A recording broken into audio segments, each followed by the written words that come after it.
Don't worry, guys. I'm back. All right, everyone. We are live on both my channel and Hunter's channel because he's far more tech savvy than I am. I don't know how to do that crap. All right, Hunter. Thank you for having a little chat with me today. People are already pissed off that I have you on my channel, which I think is par for the course, really. Of course. But I want to tell people why I wanted to have this chat with you. It's actually something I've wanted to do for a while, and I've just been like really freaking busy.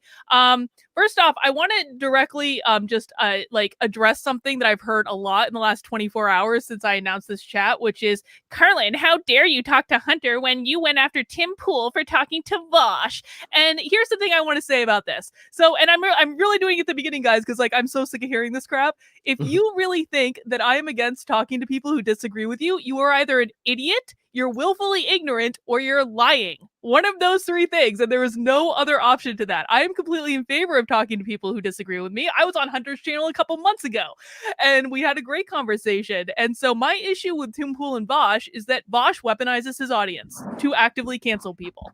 And I don't think we should be promoting people who do that. That is my issue. Other people have different issues with it, but I am completely in favor of talking to people I disagree with. And that brings me to why I wanted to have Hunter on, because like I said, I was on Hunter's channel a couple months ago and we had a great conversation. I was really nervous that it was not going to be a good faith conversation. I thought he was going to pull shenanigans or some trick, and he didn't. He was a gentleman. And one of the things that really made me want to invite him on the channel and to have another conversation with him is that I left that conversation early because I had to go pack my bag, and you read super chats after I left the live stream, right?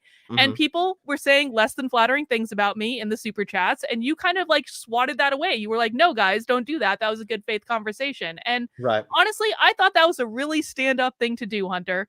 I really Thank did. you. I was surprised about it when I watched it later, and I thought it was great. And so you got big points for doing that. Thank And you. so I wanted to have kind of a follow-up conversation with you because I'm really interested in your journey in leaving the right and Mhm. kind of what that experience was like for you. I don't want this to be a debate. I don't want this to be a thing where we're arguing with each other. I actually am just genuinely curious about, I mean, you were in a much more difficult position than I was when I left the left, because I was an anonymous person. Like no one knew who I was. Like who really cares if I left the left? But you Mhm. kind of grew up on YouTube. Mhm. And so I think that it was probably, and I caught a little bit of the stream that you were doing on your channel when I was trying to coordinate you getting over here. You were talking about how like you would prefer to, have no views on your channel and go work at McDonald's than not be true to what you believe. Mhm. And I thought that that was actually a really interesting thing. So that's kind of where I want to have the conversation today, is just talking about what that experience was like for you leaving Mhm. the right, not necessarily about issues, but I'm just curious from a human perspective. Um, so Yeah. I guess maybe, does that sound okay with you? Yeah, yeah, absolutely. Thanks so much for having me on your channel. I'm glad that I get to have a turn coming on your channel as well. And yeah, our first conversation was really good. Of course, I remember that you were a little nervous, that you thought I might have some kind of funny business planned, but that's definitely not how I roll. So no, not at all. But as far as leaving the right went, I mean, it was a kind of, as I talked about in my videos multiple times, it was a really slow process. And I understand how, I mean, even people watching me right now, like it seemed like I was like this huge conservative influencer who then overnight went into like this center left influencer. So I understand the way from like a public perspective how that would have seemed.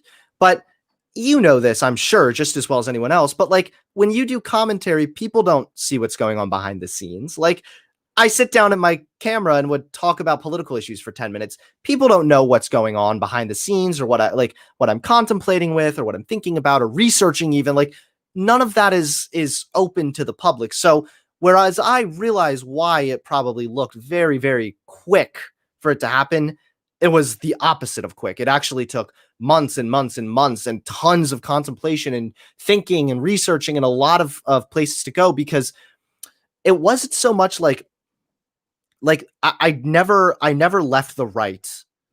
Well, I'm trying to think how to word this. I left the right because I no longer agreed with them, which was really challenging because I was so accepted by the right as well. So like I think I told you this on our last talk, but my channel at one point was like in the top 10 biggest conservative YouTube channels on the platform. So I had all the acceptance I needed. I had all like I had all the money I needed. I had all the views I needed. I had all the clicks I needed, all that shit. I had it all. But I just couldn't deny the fact that there were a lot of positions that I once hold that I really was like seeing a lot of data that contradicted.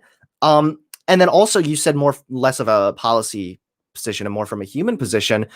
I just started to notice a lot of flaws with how the right operates. And don't get me wrong, there are plenty of fucking flaws on the left as well. Oh my God, don't even get me started. Mhm. I just did a video actually criticizing like the woke left. So I watched that actually earlier today. okay, yeah. I mean, people call me like a soy boy libcuck, but I'm like, I really do go after both sides here. It just seems a little more jarring when I go after the right, since I used to be a right-leaning YouTuber. But I noticed a lot of flaws with the right, and mainly like how the right's they prioritize two things over anything else usually, and that is tradition and strength. So there's a reason why like the Trump administration handled COVID so poorly, and it was because acknowledging that there's like a deadly pandemic is a sign of weakness. Conservatives are very, very against any sign of vulnerability or weakness. And then as far as tradition goes, tradition comes first, even if it's over other people's rights. So and again, I can't talk for all conservatives. I'm sure there are people watching me that don't even agree with this. But generally speaking, in my experience coming from the right, it seems pretty common that the right would prioritize tradition, a nuclear family, any kind of traditional value over the rights of other people. I see this quite often with LGBT issues. That's really my main one that I see that the most. So as far as like a human perspective, I just started to notice a lot of flaws and issues that like I just didn't align with that any longer the way I once thought I did. So, I mean, okay, so let's get into this because I think one of the things that you said that was really important is this was not a snap decision for you. This took months and months and months of thinking. And the same was true of me when I left the left.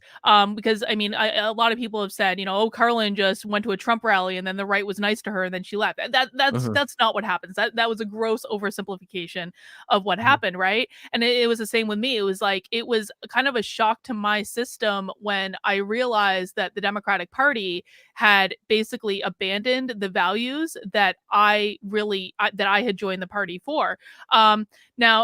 So when you first started, and like again, you were in a little bit of a different situation than I was because I was a private person, like who really cared if I left the Democratic Party, but you were very successful as a conservative commentator, and I'm curious about what that was like for you when you started to realize that your views were changing.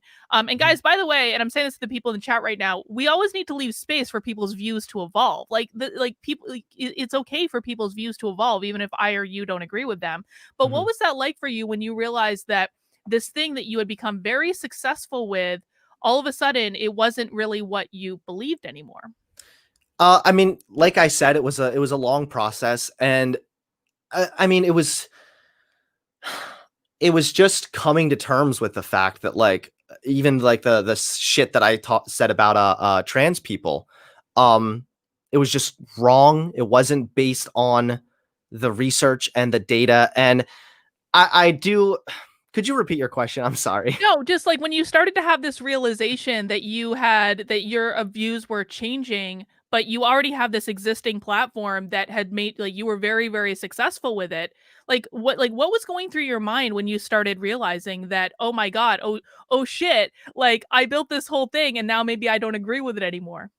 Yeah, I mean, I didn't really think of it that way just because my channel was always created for me to just talk about what I believed in. And I'd gone through changes in the past as well. Like I remember back a couple years ago, it was a big deal when I announced that I was no longer a Christian. And as a Christian conservative at the time, that was a big deal. And I lost fans and That it people. was, So yeah. like, so I've been through variations of this before. Obviously, this is the largest one. But I didn't really think of it so much that way. I didn't think, oh shit, I no longer agree with this and I have a YouTube channel where I say I do. It was more about just coming to terms on a personal level about what I truly believe and why. And then I started to figure out how to go about that with the channel. Because like I said, I mean, my channel, it's called Hunter Avallone. It's not called like Hunter Talks Conservative Politics. Like, it's about me talking about what I believe, no matter what that is. And I think that some people missed that. I think that a lot of people did subscribe just because I was saying right-wing talking points and that's all they wanted to hear. But I didn't really think about it to that extent. And when I did come to terms with it, like, I knew it was going to be a challenge. I knew it was going to be like it is now, where my views and everything is going to be a lot lower. But it was stuff that at that point, since it had been such a long time coming, it was less about what's going to happen. Am I going to lose subscribers? And it was so much more about like, I just want to get this off my chest. I want to stop fucking like hinting at it here and there. Like, I just want to come out with a video where I don't edit anything, where I just be honest and talk about why I don't identify with the right anymore, and then be done with it. So I was not so worried about the like sub loss, but I was prepared for a significant amount of backlash, which is what happened. I mean, I lost like 20,000 subscribers within like the first 2 days of announcing it, and I've lost over 40,000 now. So it's nothing I can't handle. It was just kind of a slow process still. Now, a lot of people seem to think, or at least what I've heard, is that it was you getting destroyed by Vosh in a debate that did it to you. Was that what happened? Well, yeah, of course. Like, the people who oversimplify your, I guess, transition as well. Yeah, people love to oversimplify mine as well. They'll say, oh, Hunter lost a debate to a fat communist and now he's a soy boy liberal. It's like, okay, let's actually go over what happened, which was I was in a place in my life where I realized I had been wrong about a lot of things I'd previously believed myself to be right about. Then I did a debate with Vosh where I had my political beliefs like starkly challenged with some data that I couldn't really refute. And then I took that and went on and did a bunch of my own research and consumed other content and I didn't announce that I left the right until April of this year. I had my debate with Vosh at the beginning of 2019. Like, it wasn't like Vosh beat me in a debate, and then 2 days later I was like, hey guys, so now I'm a liberal. Like, it wasn't like that at all. It's an oversimplification. It was a long process, and I think that a lot of the people who call me a grifter now and everything, I think that, well, actually no, they'll either say I'm a grifter who's just doing this for money, which makes literally no sense considering my views plummeted, or I have a raging SJW leftist wife that made me turn left so that I can keep having sex with her. That's the other option, which I think is hilarious because it's neither of those things. But it just shows the self-projection of these people. It's like, you really don't think that people can't change their beliefs without A, the influence of money, or B, some level of sexual coercion. It's like, maybe you need to have a sit down with yourself about that. Well, also, you have 2 young kids, so I can't imagine you're actually having a whole lot of sex right now, but, we don't need to go there. Anyway. Hey. Carissa's in the chat. She can vice for me. That's not true. Baller over here, okay? Well done.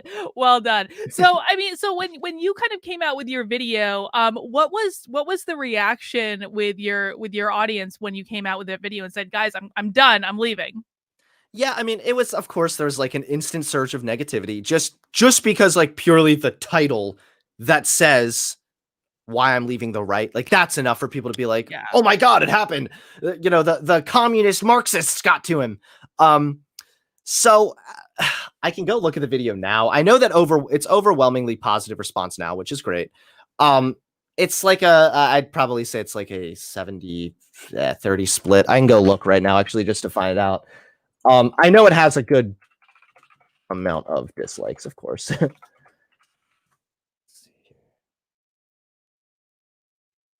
Yeah, it's got 25K likes, 10K dislikes. So all things considering, not terrible. And when you factor in the fact that it got 10,000 dislikes, I then lost, 10,000 subs the first day or the 2 days or whatever. I don't know exactly.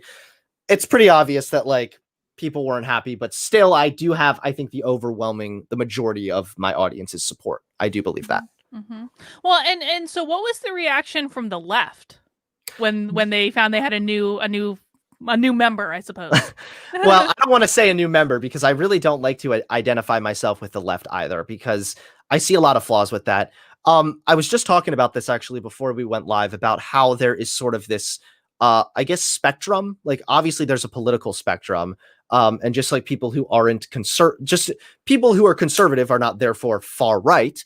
And I think there's like a spectrum with the left as well. I think that there are leftists like where like Vosh and these other people would fall into.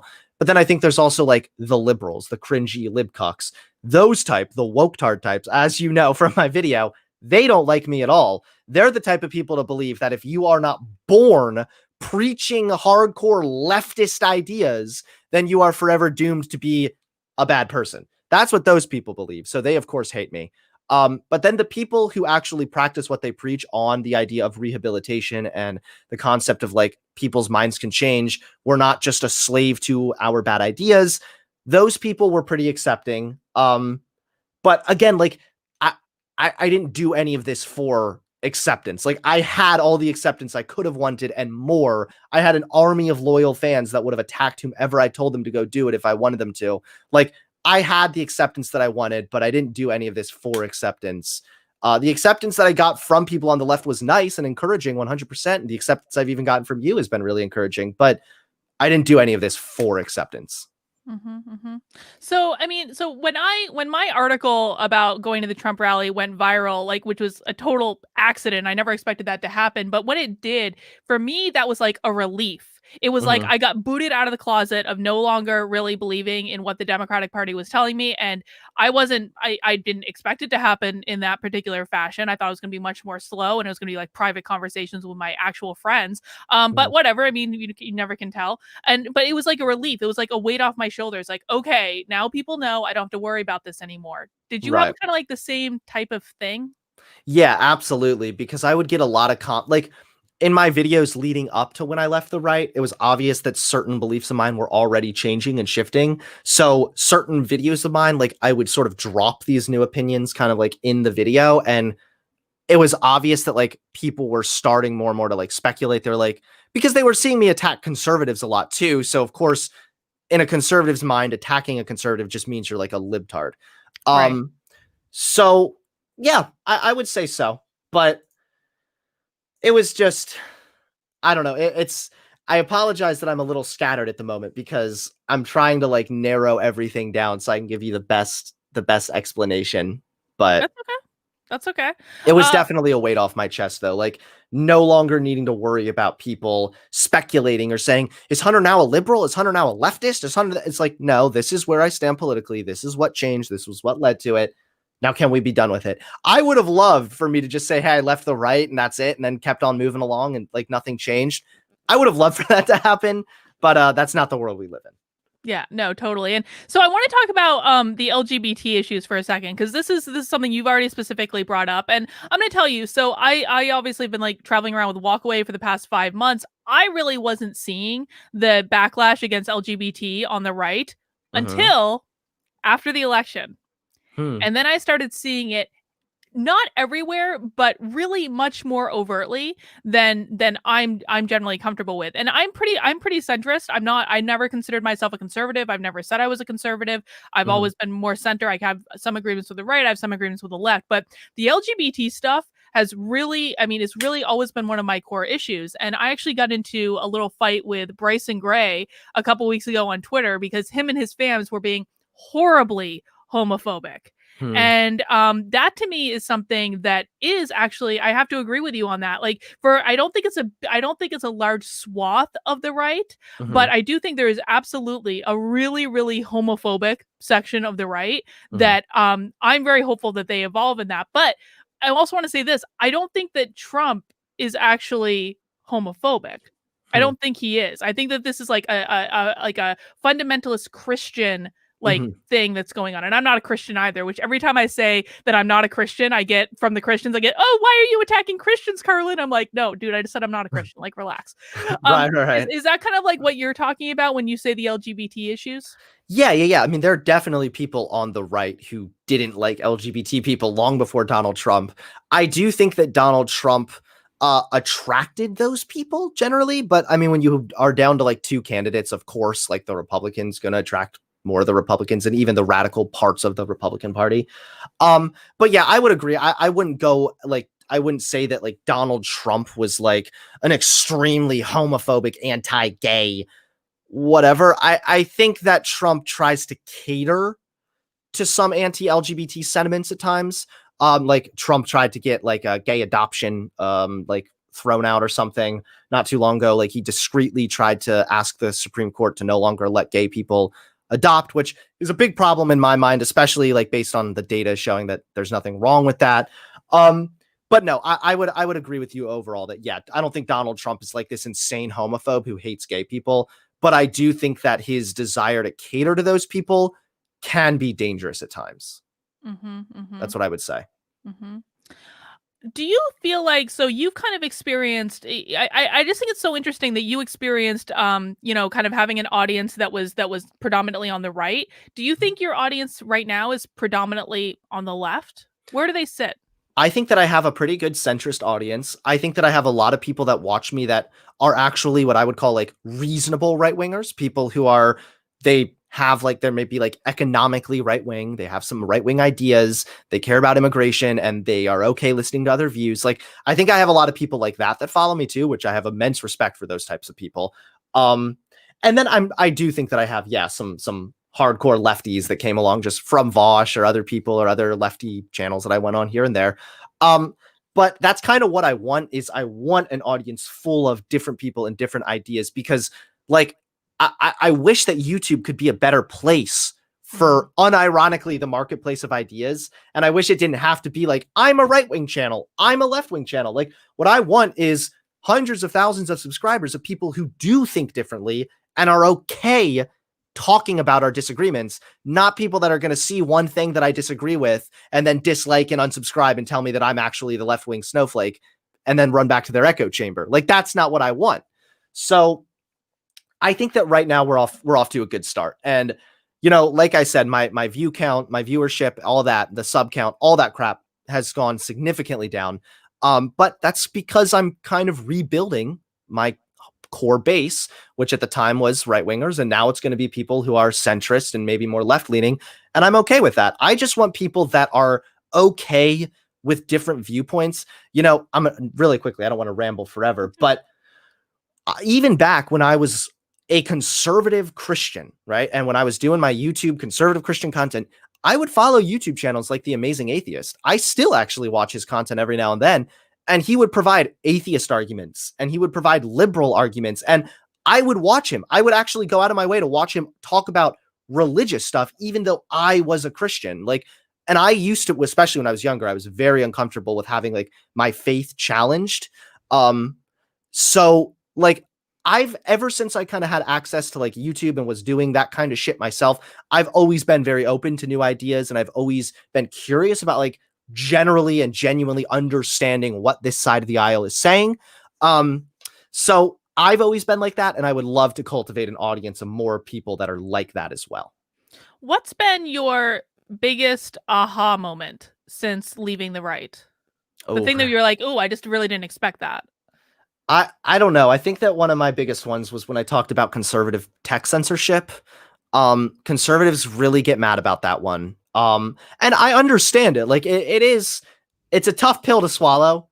And a lot of what I said also, like always, got taken out of context. And now it's gone from, hey, social media isn't disproportionately targeting conservatives, but they do have bias and they lack transparency. And we need to push for better transparency. It's because of the lack of transparency that a lot of people are so quick to assume it's conservative censorship. That's what I said, right?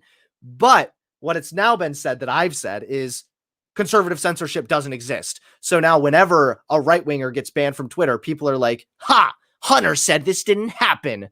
Which, no, I said it's not a disproportionate, like, conservative bias. That was probably one of my first big aha moments, because I posted that video, a clip of what I said in that speech got picked up by like alt-right Twitter. And before I knew it, I had people like Mark Dice, Paul Joseph Watson. What's that dumb, really idiot guy with the blaze, the black dude? Something I Miller. know who I John don't like Miller. I don't like that guy either. That guy tweeted something this morning. I was like, what the hell's wrong with you? Oh, he's insane. You know, he said you can't be a conservative trans person. Yeah, that's ridiculous. It's like, what? So that was probably one of my first aha moments when I realized holy shit, like I went against one conservative like talking point and I am being thrown to the curb by other big name conservatives. That's all it took. I was even getting like conservative press bashing me, which was a total difference because last time I did my trans video, I had the libcuck press like bitching at me. So that was, I don't think that was my biggest aha moment. I don't know if I had a big one, to be honest, but I think that was the first one when I realized people are not watching me because of me. They're watching me because I'm telling them what they want to hear. And the minute I no longer do that, they're going to kick me to the curb. So that was probably like one of my first, like real problems that I took with the right, is that they care a lot more about like pragmatism and getting their job done rather than like sincerity and the intentions behind that. And I think that there's a balance there. Like even Thomas Sowell, the like conservative economist, talked about how the right generally does care more about pragmatism and the left cares more about intentions. So the problem with that, of course, is you have way more infighting on the left because the right doesn't give a fuck. As long as you come along and say what they want to hear, they will take you for the time being. And that's another reason why there's a lot more right-wing grifters as well. It's a lot easier to just hop on YouTube and start saying a bunch of nonsense and getting a big fat AdSense check. Like, it is incredibly easy. Have you ever watched a Candace Owens rant? Oh, I can't even believe what that bitch says. Oh, I completely agree with you. I mean, the amount there are I think there are grifters on both the left and the right, but to your point, I think it would be, listen, like I always found it funny that so many people were calling me a grifter because like I could literally just go make rah Trump videos all day every day and get a nice big fat check. It really wouldn't have been that hard. Right. You're right. Like, not at all. But at the end of the day, if you're saying stuff that you don't believe for nothing but money, like even if at first you're like, yes, money, you will start to just hate yourself for that. Oh, yeah. Like, it's the worst. So I do think that there is a perfect balance here. I think that the left needs to get their head out of their ass and stop caring if, you're not a perfect leftist. And then I think the right also needs to stop just accepting anyone. They will accept any level of mediocrity as long as you are saying what they want to hear. I think that's dangerous also because, like we just agreed on, it does pave way for right-wing grifters. And it's also just, it doesn't actually give to like a very authentic right-wing base, if you think about it, because then you have a bunch of people following you like who were following me, who just ditches you the minute you say one thing they don't like. No, I think that's totally accurate. In fact, I lost about, I mean, not as many as like you, but I lost like 50 subscribers just by posting that we were having this conversation today. Oh, and I yeah. was like, that's the stupidest thing I've ever heard in my life. Like, what is wrong with you people? And, I don't particularly care to have a base of people that only listen to me when they agree with me. I think that is just that's not even a fun thing to do, right? Like, why would you only want to surround yourself with people who agree with you all the time? Right. But I do think that, just like the digging in of the heels on both sides is one of the things that really drives me crazy. And I'll say this too. I do not think that the right now is behaving in a pragmatic way by any stretch of the imagination. I think that they're actively eating themselves. I mean, this idea that people shouldn't vote for the Republicans in the Georgia Senate runoffs is driving me absolutely insane. There is nothing pragmatic about that idea. That's true. That's a very excellent point. Actually, I didn't think about that. I will say that, like, generally speaking, I think the right is more pragmatic. And there have also been studies too that show that like one of the reasons why the online right is so much better at like organizing is because they are the online right is winning because they're so much better at organizing. But I will agree that what they're doing right now with the whole election fraud thing is not very pragmatic. And it's funny too, because I actually agreed with half of some of your tweets you were making about the election fraud. I know that we're kind of on the different side of that. Like you're fine. Like you obviously are like hoping something does happen, I guess, but you also don't think there was really election fraud, right? Am I correct? No. I absolutely believe there was election fraud. I think my big thing is I don't know if they can prove it. I've never been a fan of this whole Venezuela argument that Sidney Powell is taking because, I mean, they have to prove with an overwhelming amount of evidence that this software was switching votes. Now, they did actually find out that it did switch votes in Georgia over the weekend. They got a hold of one of the machines and maybe they'll prove it, maybe they won't. I think my big position on this is I don't want to put all my eggs eggs in one basket either way, for Mhm. purely from like a mental health standpoint for me. Because if I'm like all like, oh, Trump's absolutely got this, there's no problem, it's absolutely going to turn out in his direction, I'm going to be really disappointed if it doesn't work out that way. And Mhm. I think I generally, I'm not a Christian, but my spiritual beliefs are generally that like things happen for a reason. There's a bigger plan that we don't know about, and sometimes things are going to happen in a way that I don't necessarily want to, but can turn out to be a really great thing. I mean, I Mhm. remember back to 2016, I was crying when Trump got elected, and I would turn out to be one of the best things that ever happened. And so I just don't think it's an emergency if Biden ends up getting inaugurated. Mhm. And I don't want to put myself in a position of believing the world is going to end. I think it's bad all around. Like the country Right. has survived bad presidents before, they'll survive bad presidents again. Right. But I do think that everything should be investigated. I think people should fight up until the very end because I think that that's exactly what Trump would do. Right. Yeah, yeah, yeah. I mean, I don't know. I've seen a lot of the investigations not finding any proof of the voter fraud. The way I see it is like, yeah, of course voter fraud happened because voter fraud probably happens in every election, but I don't think there was voter fraud nearly to the extent that it would sway the election. And kind of like what you said is even if there was, like there's not any proof of that. Can you still hear me? Oh, I think you good? I muted myself. My Okay. internet is fouling. I'm so sorry about that. What It's did you? okay. Oh, I just said I saw, I saw so many studies now, like even General Barr, William Barr, like recently did the investigation into stuff, and there just aren't finding any substantial proof to suggest that there was widespread voter fraud to the extent that it would sway an election. But that's not true though. They are finding that there are a number of irregularities in Arizona, in Georgia, in Pennsylvania, in what's the What other are one, regu- Michigan. what Um, irregularities though? well, I mean, I listen, like I am not. And actually, I had this conversation with your wife. Actually, she DM'd me asking for looking for someone to talk about this. I am not the best person to discuss the irregularities. I know that I have watched the hearings, and I've been frankly floored at the amount of evidence that has come out.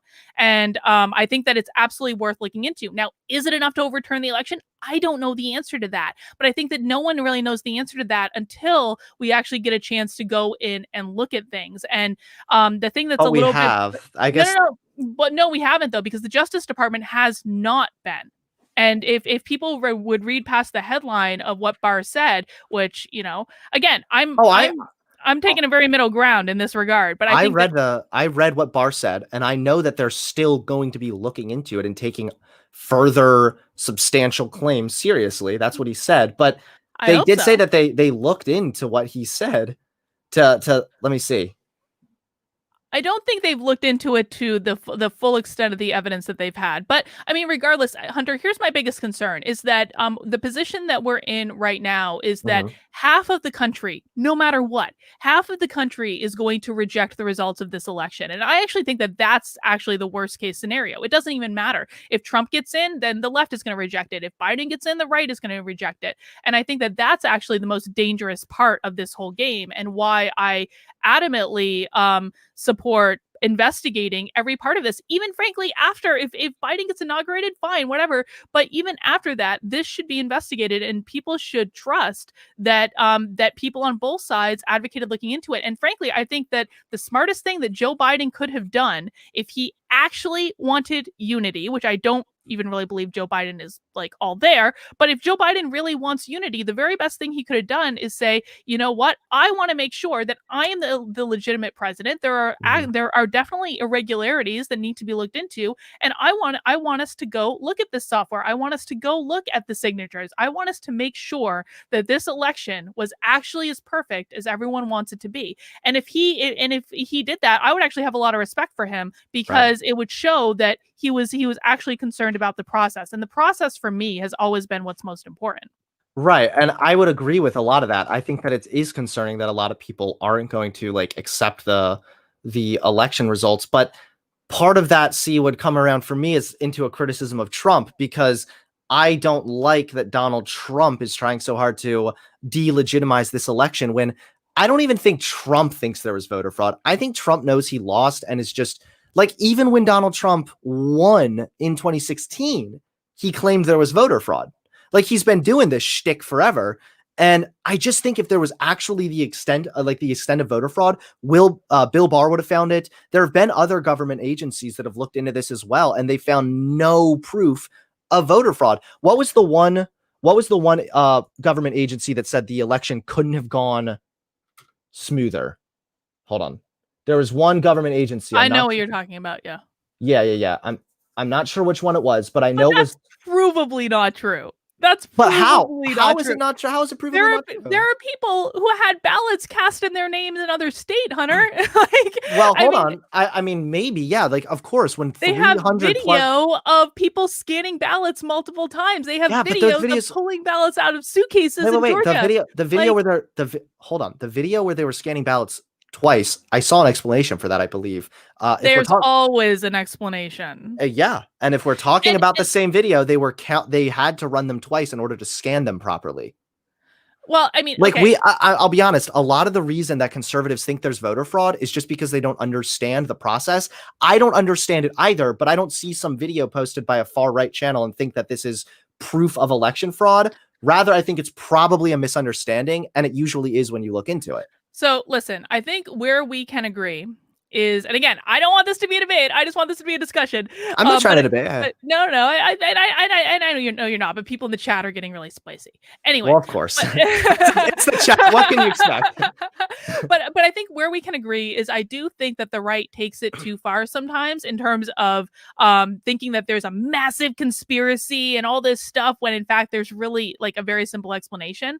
But I also think that there are a lot of valid concerns that have been brought up at the hearings that I've watched, and I want those investigated. And that's all I want really at this point. I'm not rah. There was absolute 100% voter fraud by any stretch of the imagination. I don't know because they haven't, excuse me, because they haven't fully investigated it. And that's really what I want at the end of the day. And I'm going to say this too. I think that Trump actually, I 100% believe that Trump thinks he won. Like, I was at that rally in Georgia just the other day. Like, Trump definitely 100% believes that he won. And frankly, he has the legal right to go down these avenues and to challenge these elections. This is let the process play out. And I know, but he has been. And you keep saying that they need to do investigate. And I agree that there's still more that they can investigate. But like, this is right here from Barr. He told that he said FBI agents and the U.S. attorneys have been working to follow up specific complaints and information they've received. But so far, they haven't received fraud on a scale that could have affected a different outcome in the election. This is William Barr on top of like plenty of other studies and data points showing that like election fraud just didn't happen at the extent that it could sway an election. Yeah. And again, I'm going to say, I don't know the answer to this. I'm not going to be a defender of the election fraud stuff because this is frankly not in any remote way, shape, or form my area of expertise at all. I would love for Trump to get a second term now. I would love for him to get a second term if it doesn't work out now in 2024. I think that he has done a lot of good, and I think that I don't think, frankly, if it doesn't work out this time, I don't think the MAGA movement is actually going anywhere. I could be wrong about all of this, but I generally think that a populist movement that pushes back against the establishment is a really good thing. I mean, I think, frankly, if Biden gets in, Biden is setting this up perfectly because the people he's appointing, it's going to be like Obama part 2, and Obama was what created Trump in the first place. So I don't think it's very far-sighted on his side, and he's pissing off a lot of the progressives, which I actually think is really funny. Yeah, progressives don't like Biden very much. That's why it's always kind of funny when I think people on the right call Biden like a communist Marxist or whatever. It's like, have you ever seen what communist Marxists actually think about Biden? Because they hate him. Oh no, yeah. I think it's hilarious. No, and I would also, by the way, I'd agree with you that the MAGA group definitely isn't going anywhere now that Trump is telling them that he won this election, like no matter what happens. I mean, what's really disturbing too is kind of like what you said, that there are people who aren't going to accept the election. Like conservatives, they'll look at what Bill Barr said and then they'll like literally go to like the deep state got to Bill Barr. Like not everything's a conspiracy. Not everything's a nefarious thing. Like it's like here, I guess I would ask you this, Karin, because I know that you're not conspiratorial at all. No. Are you willing to accept that it's possible that Trump did just lose? Yeah, if it gets investigated and if people look into it, and I do have questions about these voting machines, yeah, I'm perfectly fine with Trump losing as long as people can investigate the irregularities that have been brought up at these multiple hearings now. Yeah, fine. Okay, cool. Yeah, maybe when this stream ends, I can send you. There's a couple like different articles now that have come out that go over some of like the top voter irregularities. I know there was one about like the big spike that was shown in Michigan. There was, like you said, the video of people counting ballots Yeah, twice. but Hunter, I'm sorry, I don't agree. I don't. Well, agree is the wrong word. I don't believe anything the media tells me anymore, and I think Well, that that I don't believe anything they tell what me. media? What media? Oh, that's a good question. I don't believe CNN. I don't believe MSNBC. I don't believe Fox News. I don't believe the New York Times. I don't believe the Washington Post. I certainly don't believe anything that's written in Business Insider or Forbes because frankly, I'm a Forbes contributor myself. I can write whatever the flip I want in Forbes. They don't fact check any of that stuff. And so like I right now where I'm at is I'm looking at primary sources. I'm watching hearings. I'm trying to hear from the horse's mouth as much as I can and then deciding for myself what I believe because when it comes through someone else's interpretive lens, I just Mhm. don't buy into any of that Well, anymore. I agree that we shouldn't be very charitable to the media because technically all the media is kind of like they're all serving the same goal, which is making money. So there's not that much incentive to be completely truthful. I will agree with that. However, a lot of the mainstream media, like the people that are writing, like they could lose their job if they don't fact check properly. They're not going to And also, Hunter. well, hold on, that's happened before. That's happened multiple times. Actually, someone from CNN got fired not too long ago for not fact checking Well, properly, I believe. good. He should. Yeah, I agree with you completely. But like this sweeping I don't trust the media thing is like it's dangerous because that gives you a pass to basically say anything that like disproves your like previously held beliefs is wrong because it comes from the media. There was an article in the New York Times the other day about mating gate, which is something that a friend of mine actually discovered, L. And so mating gate is essentially this idea that people had votes cast in previous names that they had in different states. And a friend of mine discovered this because she found out that someone voted in her mother's old name in a former state. And so then she started investigating. She actually found a whole bunch of instances where people had votes cast in names that they had previously held that they did not cast. Now, the New Mm-hmm. York Times called her and interviewed her about this for like half an hour, and she refused to basically dox people and give the New York Times the names of the people that she discovered that this happened to. But it's all documented. She has all this information. The New York Mm-hmm. Times wrote an article basically saying that she made all this up and it wasn't a real thing. And oh, P.S. she got banned on Twitter. So why is anyone even going to believe her anyway? I mean, this is what Well, they I do, agree. and you know this as well as anyone, man. I've had hit pieces written on me. You've had hit pieces written on you. You know they do this stuff. Like my big beef in this whole scenario is actually less with people on the left because I think that a lot of people on the left are reasonable people. I think Mhm. my big beef is with the media and how much they're lying to us.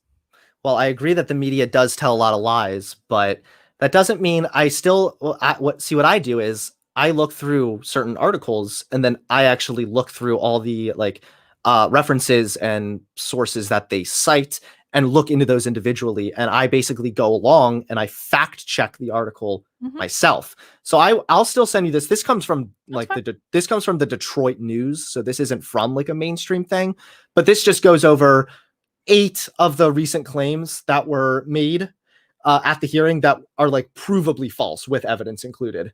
Um, for one, like the biggest one, which was, oh, here we go. Claims of thousands of ballots counted twice. Let's see. Hold on.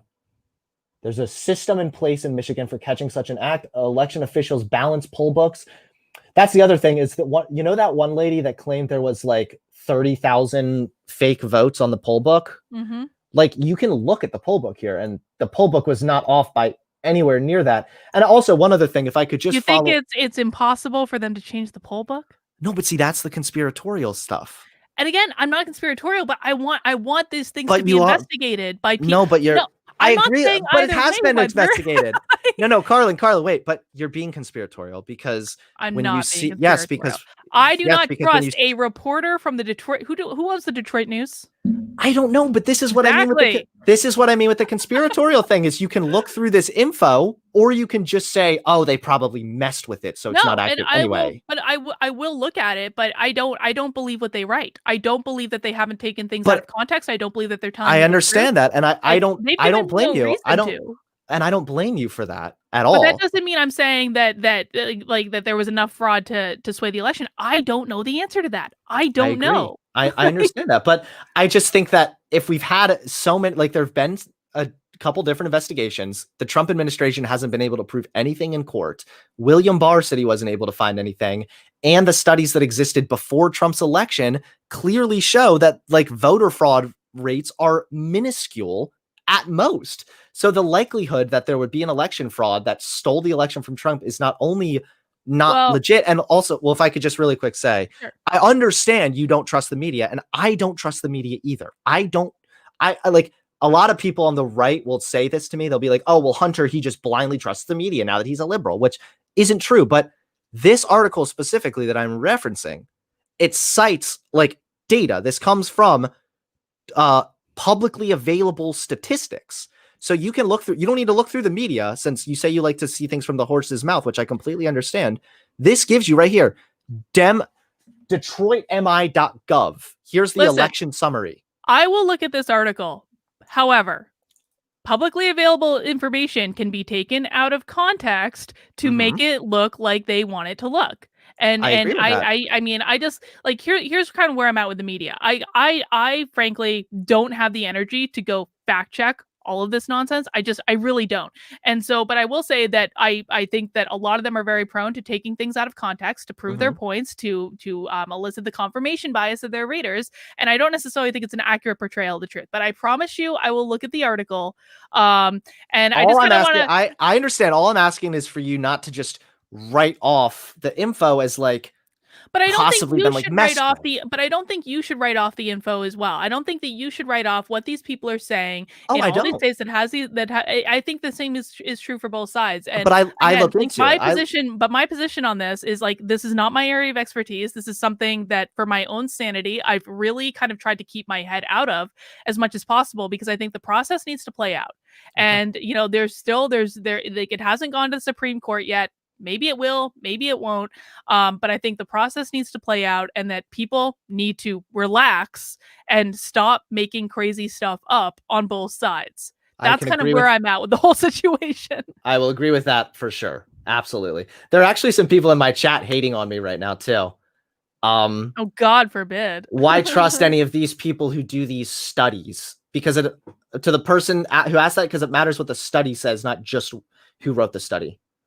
All right. I mean, yeah, I think we can find some common ground here. You know, I apologize. I'm not trying to get heated or anything with you at all. I always enjoy our conversations immensely. Again, I hope that I wasn't coming across harsh like that. All I would say, I guess, is I agree that things should be investigated. And I know that it hasn't gone to the Supreme Court yet, but I find it really unlikely that they're ever going to get that to the Supreme Court when Trump can't even like prove his election fraud cases in like regular state courts. Well, but that's how it works though, Hunter, is that they need to go through the process of going through the state courts to get to the Supreme Court. And we're going to find out. We're going to find out actually very soon, because I mean, there are cases that are on that path that we're probably going to know about like in the next couple days. So we're going to see. We're going to see what happens. Do you mind if I ask you some questions that have come in from the super chats? Absolutely. Yeah. And then I probably should be heading out. Cool. We'll just do this real quick. So, Cuddy Flam says, can you ask Hunter if he will ever have a debate with actual Justice Warrior? With who? Actual Justice Warrior. I guess no comment. I'm not sure who that is. Okay. Pagan Libertarian says, wants to know what you think of libertarians. Libertarians I actually get along with a lot better than I get along with conservatives now, for sure. It would depend, I guess, on what extent the libertarian goes. Like, I think that government needs to exist to a certain extent for things to have to function properly. So overall, though, I like libertarians. You know, they always have great weed. So, well, there's that. And dude guy McPants says, Hunter asked if you would be willing for Trump to lose. Is he willing to accept if the Supreme Court declares Trump won, or send it to the states? Sure, absolutely. but I'd be willing to. Who asked that? Dude Guy McPants. Dude Guy McPants, very cool name. I will bet, you know what? I will cut my scrotum off with a pair of scissors if Joe Biden doesn't become president. You probably don't want to make that promise. We'll see. I'm just saying, Hunter. That's how confident I am in the info. well, we'll see what happens. Is there anything else you wanna chat about while we're live today, or any other questions?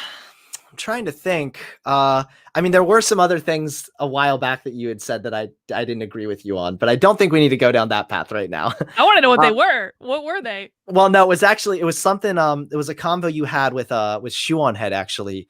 So believe it or not, way back before we had our talk, I watched some of your convo with Shoe on Head, just to kind of get a feel for like what I would expect.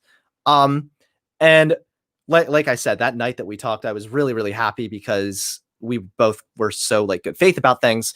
But there was one thing you did say to Shoe on Head, and we don't need to get into it because, you know, like I said, I don't want to be here to debate or anything. Yeah. But it was something that you said something about it was something on universal healthcare and how the problem with healthcare being free or more affordable would be that like people wouldn't appreciate it, I think. Yeah. Is that an accurate interpretation? Yes and no. I think that I have a lot of issues with the idea of universal healthcare, mostly because I think that I shouldn't have to pay for anyone else's bad decisions. Like, and I think that that's inevitably what universal healthcare is. I also think that, you know, I'm not exactly sure, to be honest, like healthcare again is not really one of my primary issue areas that I really care about. I think that there's got to be a common ground between universal healthcare and pulling the government out of healthcare entirely. There's got to be some common ground that can be found between the two.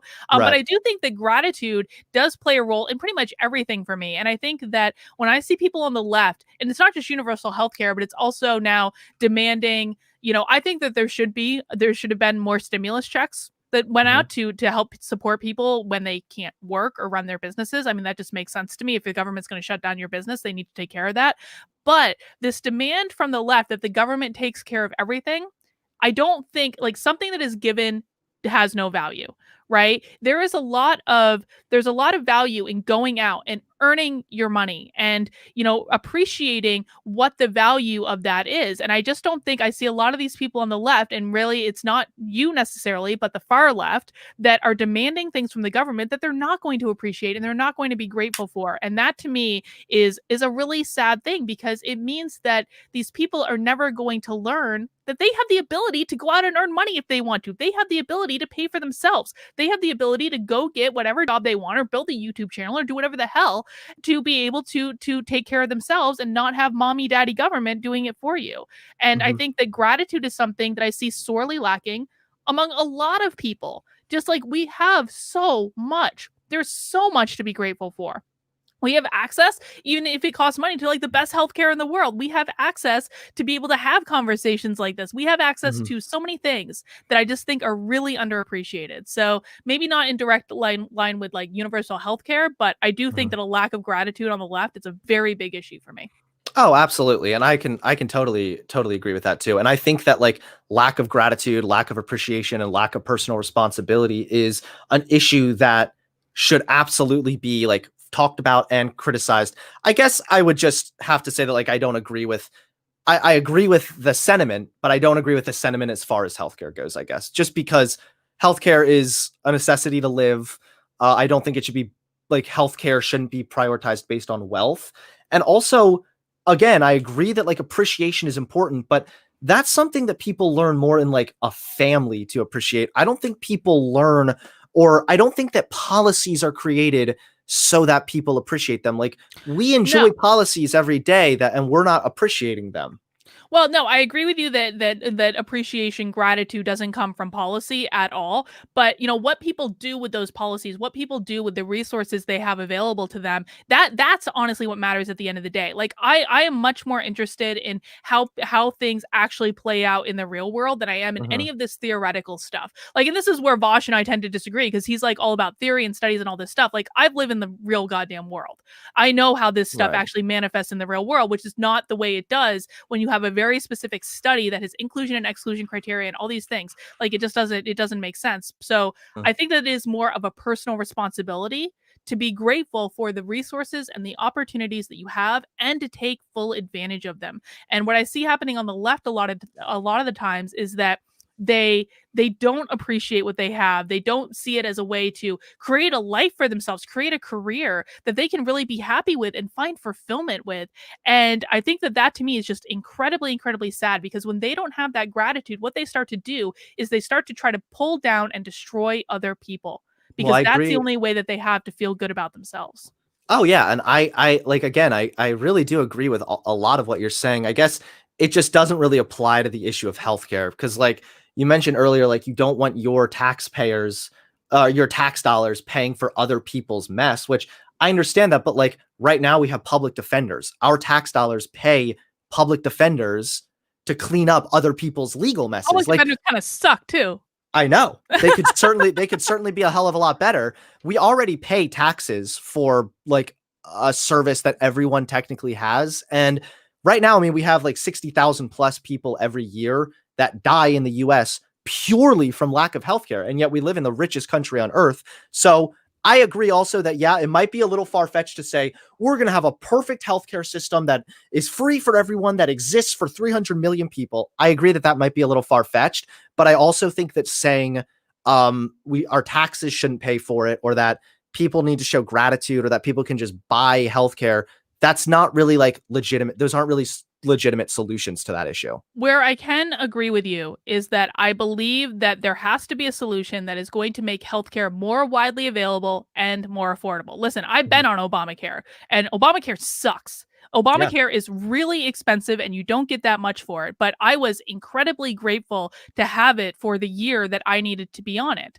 And I think that there has to be some way, like, here's my big thing. And again, like, we're both centrists, which in some ways is not like the sexiest position to have in the world, because we're just like, find fucking compromise, talk to each other and find a fucking compromise. And what I would like to see is, the smartest people around healthcare from the left and the right getting into a room where no one is worried about politics. No one's worried about what's going to be shown on TV or tweeted out or anything like that. And to have a real goddamn conversation about the things that we need to do to make healthcare more affordable and more accessible. Because I feel like there's got to be a solution somewhere in the middle, again, between universal healthcare that we all have to pay for everyone to, gain as much weight as they want and eat shit and treat their bodies like hell. Like, not necessarily, that or really for people who get cancer and don't have to go bankrupt. Well, yes, and I agree with, and on that point, I agree with you. Again, I think that there's got to be that happy medium. I also don't agree with pulling government out of healthcare, because I think government being in healthcare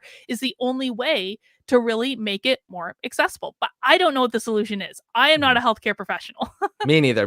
I've definitely heard some good solutions. I know in Canada, and it's really hard to compare like a universal healthcare system to really any other country, just because we have such a gigantic population.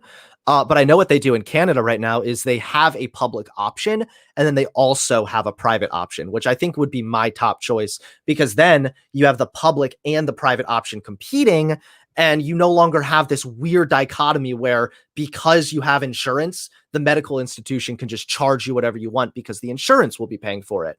Yeah.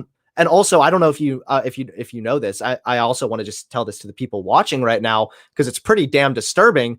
Did you know that like when you go to the doctor with any kind of an injury, they make up an arbitrary price, and then when they send it off to the insurance only pays like a fraction of a fraction of a fraction of that price?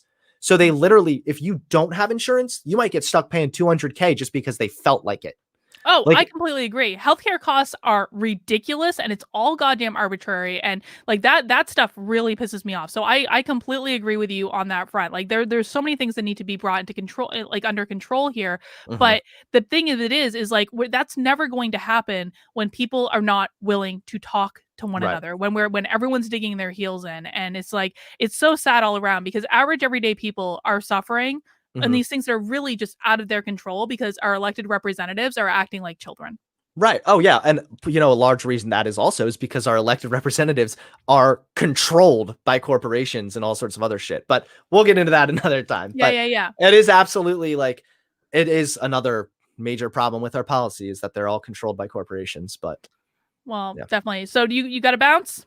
Yeah, I think I should probably Okay. head out now. I got a few messages I need to respond to, and then I do have to go and start writing up my video for the day. That's totally cool, man. Well, I appreciate, guys, and I'll stick around on the channel, guys, and I'll read the rest of the super chats to make sure everyone gets their stuff in. But Hunter, I want to thank you for coming and having another good faith conversation. Absolutely. We're like 2 for 2 among good faith conversations. And guys, you can hate on me for having him on the channel as much as you want. I mean, some of you've been hating on him.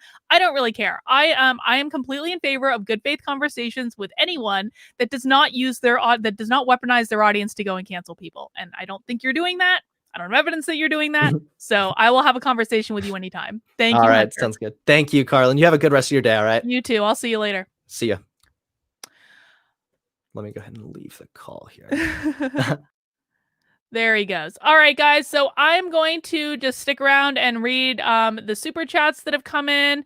Let's see. And listen, this wasn't meant to be a debate. It's like I really feel very strongly that we need to be talking to people that we disagree with. And Hunter, I've had a very good experience talking with him and not pulling shenanigans or any of that. So I wanted to continue to do it here. Now, I do want to do a quick promo. Tomorrow on this channel at 2 p.m., I'm going to have another lefty on. This is tomorrow at 2 p.m. I'm going to have Nico House on the channel. Nico is someone that I was actually on a panel with at the Better Discourse conference. And he's a progressive. He's on the left. He's a Tulsi surrogate, but I have a great deal of respect for him. He prepares, he knows his arguments, and he's not crazy. And I think that he's actually going to have a lot of interesting things to say about Joe Biden and how he sees everything kind of working out. So I'm looking forward to it. Again, that's going to be 2 p.m. Eastern time on this channel tomorrow. And listen, it's not actually, despite what some people say, it's not actually that hard to find lefties to talk to you. But you might have to be open to people that are not high profile, whatever. It doesn't really matter. All right, I want to read these super chats that have come in that I didn't get to. Justin White says the best source for info on irregularities is Viva Frey, Robert Barnes, live streams on Sundays. I totally agree. I haven't caught many of their live streams, but I think that the ones I have seen are very, very good. Justin also says random sample of counter ballots in Arizona, 11% failed signature match, 30 times the margin of victory. Yeah, and these are the types of things, again, like I really, guys, for my own sanity, I cannot have my head in this election stuff all the time. And I know that disappoints some of you. But the reality is, it's like, I need to take care of myself first and foremost. And if I have my head in this election stuff all day, every day, like it's just, I'm not going to be at my best. And there are other things that I want to talk about that is not the election stuff. So I'm sorry if that disappoints some of you guys, but I think the process is going to play out and we're going to see what happens. And that's really like, I don't have any influence over that. I've done what I can do, man. I did my job in this election. Let's see. DJ Ronnie G says, I'd be more open-minded to Griffin's arguments if the media wasn't blatant about running heavy interference in favor of one side. And yeah, I kind of feel the same way. It's like, he's going to send me that article and that's totally fine. He can send me stuff. I will always read different information. Like that's not a problem, but I don't trust anything the media tells me. I don't trust it. I think that they're running interference for the Democrats. I really, really do. Dude Guy McPants also says riggers in Georgia invalidated my vote.